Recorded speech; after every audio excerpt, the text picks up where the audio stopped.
এই কথাকে প্রচারিত করার জন্য একজন ইউটিউবার যে নাম দীপক ব্যাপারী ব্যাপকভাবে প্রচার করে ওনার সম্মানহানি করার চেষ্টা করছেন সমাজ এবং সভ্যতার কাছে, এবং ওনার যে বিধানসভা ক্ষেত্র সেখানেতে ব্যাপকভাবে প্রচার করছেন যাতে ওনার জনমানসে সম্মানহানি হয়।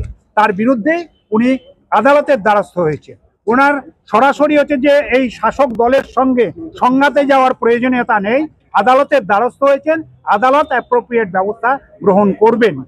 যাই হোক, ছিল বিশাল বড় মসিয়া, এখন মুসলিমদের অনেকে গালাগালি করে। বিষয়টা ওটা না, বিষয়টা হচ্ছে যে লং টার্মে রাজনীতি করতে গেলে যে ধীর স্থির বা যে ধরনের রাজনৈতিক বিচক্ষণতা দরকার, যে অভিজ্ঞতা দরকার, সেটা নওশাদের নেই। এবং ও যে ধরনের ওই মুখরোচক ভাষণগুলো দেয় এগুলো শুনতে খুব ভালো লাগে, কিন্তু বাস্তবে ওগুলো একদম বাচ্চাদের, মানে নাবালক বাচ্চাদের বোঝানোর মতো কথা বলে। আমাদের সামনে বলুক না, প্রত্যেকটার কাউন্টার করে দেবো। বিষয়টা হচ্ছে নওশাদ সিদ্দিকী একমাত্র বিরোধী এমএলএ নয়, পশ্চিমবাংলায় ওরকম হাজার হাজার এমএলএ তৈরি করা যায়। ঠিক আছে, ওটা মানে বাই চান্স মুখে চামচ দিয়ে সবে রাজনীতিতে নেমে একটা পেয়ে গেছে, মানে লটারি পাওয়ার মতো।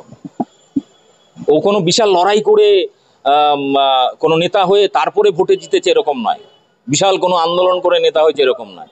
ও হচ্ছে মানে লটারি পাওয়ার মতো। কিন্তু বিষয়টা হচ্ছে এটার লংজিভিটি খুব কম, কারণ গত কয়েক বছরে নওশাদ সিদ্দিকীর এবং আইএসএফ এর ভেতরকার নারী গঠিত আর্থিক কেলেঙ্কারি থেকে শুরু করে একাধিক অভিযোগ আছে, একজন দুজন নয়, বহু এরকম অভিযোগ আছে যেগুলোর ফয়সলা নওশাদ সিদ্দিকী করতে পারেনি। তারা দুঃখে পার্টিগুলো ছেড়ে দিয়ে বেরিয়ে গেছে। পুরনো কজন আছে আমাকে দেখাতে পারেন আইএসএফ এ পুরনো মুখ ওই হাতে গোনা এক দুজন। তাহলে সেইগুলো কি আপনি ফাঁস করবেন? নওশাদ সিদ্দিকী যদি মানে বুদ্ধিমান হয়, যদি আমাকে না ঘাটায়, তাহলে বেঁচে যাবে। আর যে নওশাদ সিদ্দিকী যদি আমার সঙ্গে সত্যি সত্যি চ্যালেঞ্জে আসে, কারণ এই ধরনের আইনি ফাইট আমি বহু করেছি এর আগে। আর বিষয়টা হচ্ছে যে বিজেপির মতো দলকে নাকানি চুবানি খাইয়েছে এত বছর ধরে, আর সেখানে আইএসএফ নওশাদ সিদ্দিকী আমার কাছে শিশু। আপনি কোন দলটা করেন?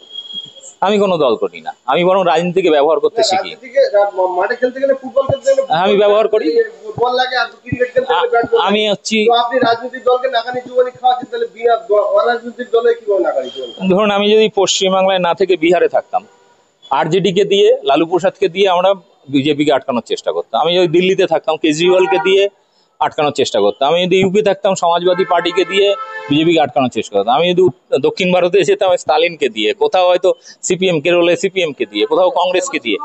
পশ্চিমবাংলায় তৃণমূল অন্তত বিজেপিকে হারানোর মতো জায়গা বা টক্কর দেওয়ার মতো জায়গায় আছে।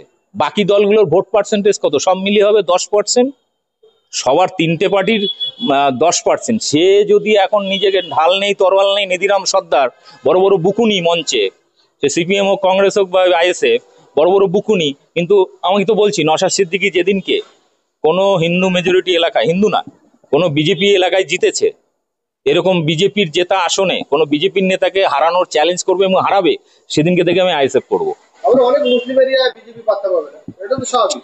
ওটা দরকার না, আমি তো বলছি যেখানে বিজেপি জিতে আছে এরকম কোনো একটা হেভিওয়েট নেতা বিজেপির, তাকে হারানোর চ্যালেঞ্জ দিয়ে নওশাদ সিদ্দিকী যেদিনকে ভোটে দাঁড়িয়ে সেখানে তাকে হারাবে, সেদিনকে আমি মনে করবো হ্যাঁ সত্যি সত্যি ও বিজেপি বিরোধী। না হলে ওকে বিজেপির দালালই বলবো। সে টাকা পয়সার হিসাব তো সে পরে তদন্ত করলে পাওয়া যাবে, কিন্তু ও বিজেপির দালাল, শুভেন্দুর দালাল, গদি মিডিয়ার দালাল, এটা প্রমাণিত হয়ে গেছে। এই মামলার বিরুদ্ধে আইনি লড়াই লড়ছেন? আমি লড়াই, এই সমস্ত লড়াই লড়ি না, আমি রাজনৈতিক লড়াইয়ে আছি। আইনি লড়াই তো যারা পারে না তারাই একে ওকে নালিশ করে বেড়ায়, দুর্বলরাই নালিশ করে বেড়ায়। বাবা দেখো, দাদু দেখো, আমাকে মেরেছে, আমাকে এটা করেছে। তাহলে এই সমস্ত ছেলে মানুষই, বললাম না, এখনো না বলুক, রাজনীতিতে না বলুক, বয়সটা হয়েছে ওর, এখন বিয়ে শাদী করে ঘর সংসার করা উচিত।